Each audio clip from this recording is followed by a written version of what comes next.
Emet.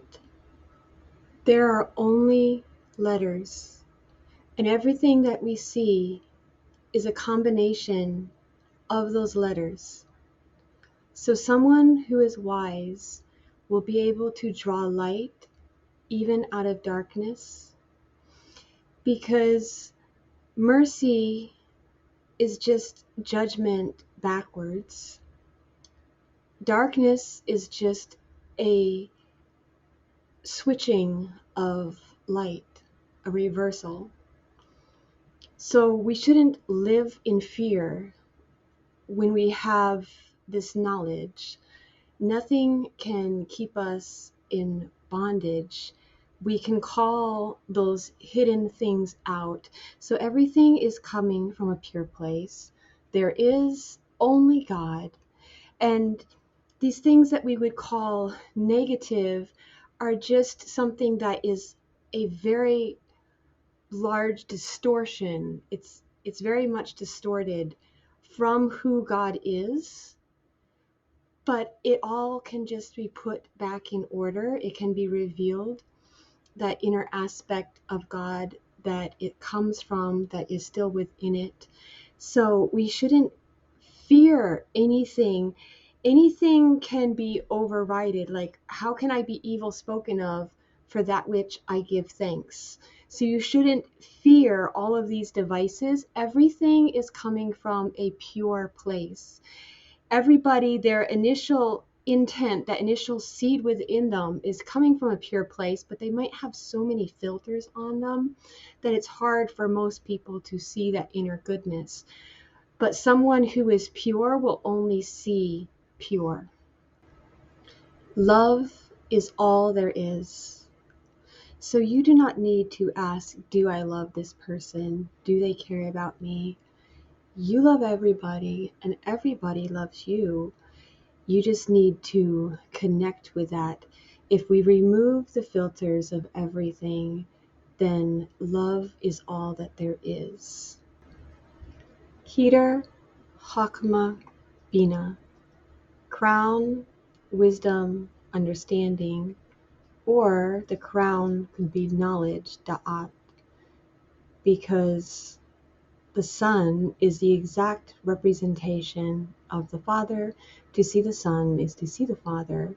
So knowledge here, we learned before that the Yod can become a Vav, and the Vav can go back into the Yod.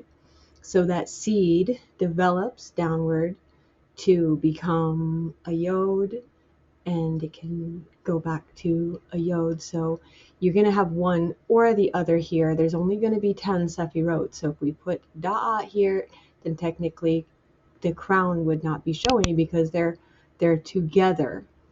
The Son wears the crown.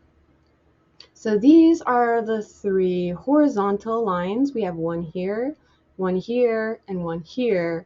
Now let's count the vertical lines. We have 1, 2, 3, 4, 5, 6, 7. And now let's count the other lines. 1, 2, 3, 4, 5, 6, 7, 8, 9, 10, 11, 12. So these three, we learned about Keter, Hakma, and Bina, going with 3 of the 22 letters of the Hebrew alphabet. We have Aleph, Mem, and Shin. Aleph with air, that center column. Mem is water that flows downward on the right. And Shin is fire that goes upward on the left. So that's like judgment, and water is like that love that flows down. And these are those 3 horizontal pipes. Connecting the Sefirot are those 10 attributes. The second category is comprised of the 7 double letters, Be, Chad, Kafrat. They represent the vertical pipes, like a 7-branch candlestick going up. Beit or Vaith, Gimel or Chimel, Dalet or Thalet, Kaf or Chaf, Peh or Feh, Resh, well, resh or reish, like hold it out longer. Tav or thav. These are called the double letters since they can be read hard or soft, as indicated by the presence or absence of a dagesh. If there was a dot in the middle of these letters, then you pronounce it hard, and that dot is the dagesh. Though reish is not generally written with a dagesh, so usually it's bagad kefat with no reish. It's just an acronym to help you remember these letters, but technically there are 7. So the reish is nonetheless pronounced hard or soft, as can be seen in these examples. And although gimel, chimel, and dalet, zalet may possess a dagesh, their proper pronunciation without the dagesh has been lost to most people. The proper pronunciation of soft chimel when there is no dagesh is like the letter resh, R, in French, r, which is made with the middle of the tongue slightly resting upon the mid-palate. I think they might just be saying that you put your tongue there because right here, this is kind of pronounced like that, r. So Gimel might have a little bit of a roll, but like you go like you're going to make the G sound, g, and then just make it softer, h, h, like you have caramel in your mouth was one example that I learned. The proper pronunciation of the soft zalet when there is no dagesh is like the sound of the letters the, like when you're saying the words this or that, which is different than the pronunciation of the when saying the words thought or thanks. The easiest way for me is like you go like you're going to make a duh, so it has that duh sound in it. Your tongue is farther back on your palate, so it's duh, the.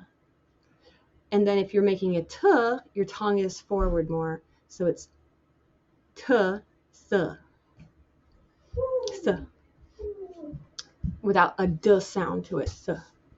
These 7 double letters represent the 7 lower Sefirot, Chesed, Gevurah, Tiferet, Netzach, Hod, Yesod, and Malchus, and are therefore pronounced hard and soft, corresponding to Chesed, kindness, and Rachamim, mercy, the center column.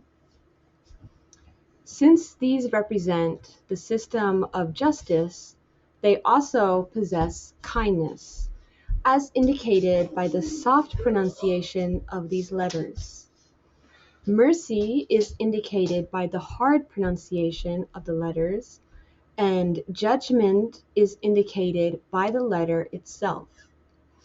All 22 letters represent the paths by which the 10 Sefirot are connected and inter-included.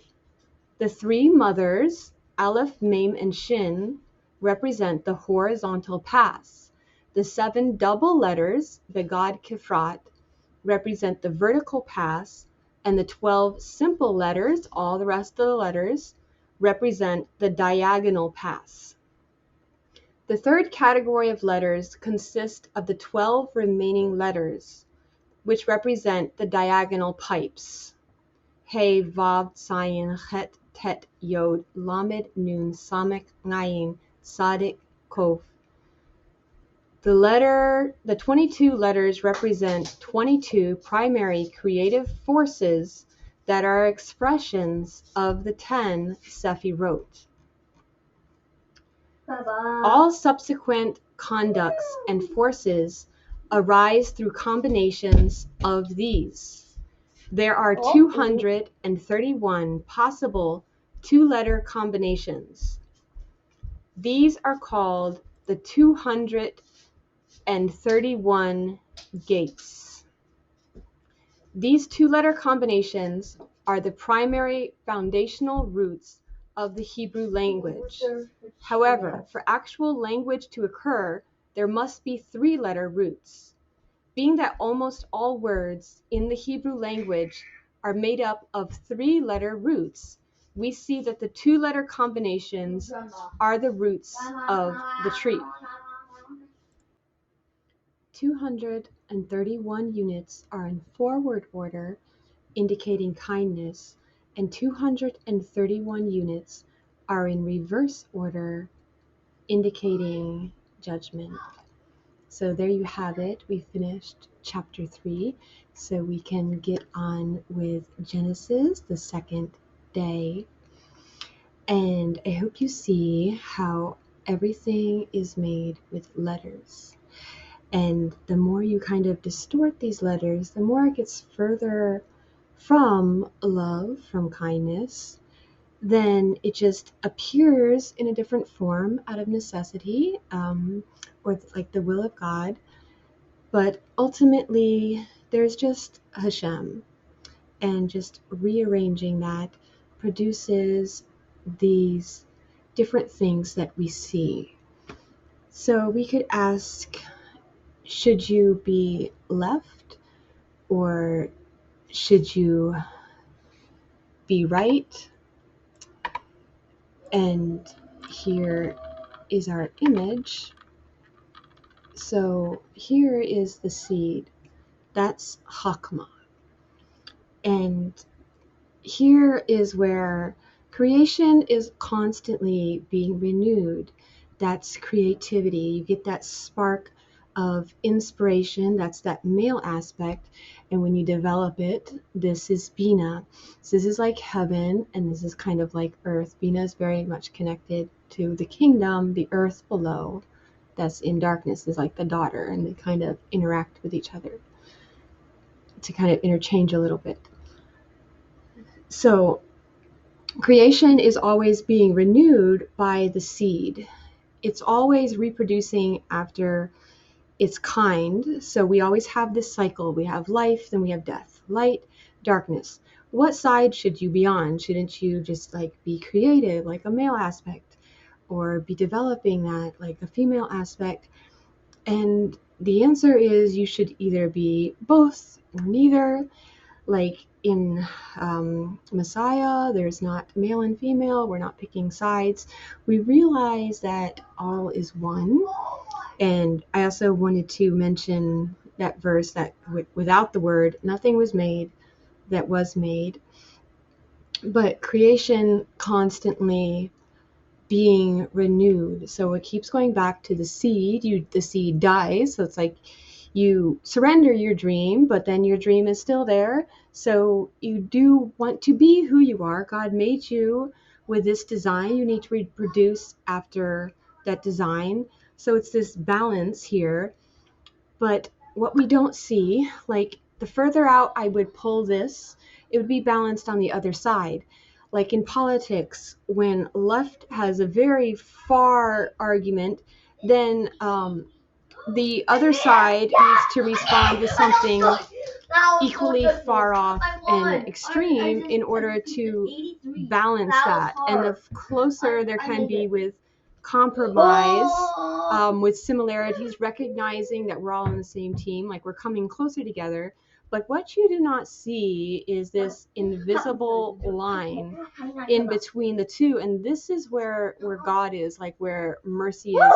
When the two come together, then you can't see anything. There's nothing physical, but that's kind of like where it's at. And it's actually everywhere. So what I'm saying is the temporary needs to become your permanent dwelling where you live, because it is what is real. The sukkah, the temporary tent, the shelter, that needs to be where you dwell, the spiritual, and realize that all the physical is what is passing away and is temporary. So when you make that your dwelling place, in this world, everything is 50-50. For you're never going to get anywhere in the physical. You're going about it the wrong way. The spiritual, this center in the invisible column, like the invisible dot, the knowledge, I don't know, like when the physical comes together and there's no opposites anymore, then there's just 100%. That perfect balance, the infinite God who's not lacking anything. It's 100%. There's no lack. When you get there, then you have everything. This is the source. So I'm saying if you strip away everything that's physical, then all you have is love. Within you is the infinite, and within everything is this. If you can make this your sight, your permanent dwelling place.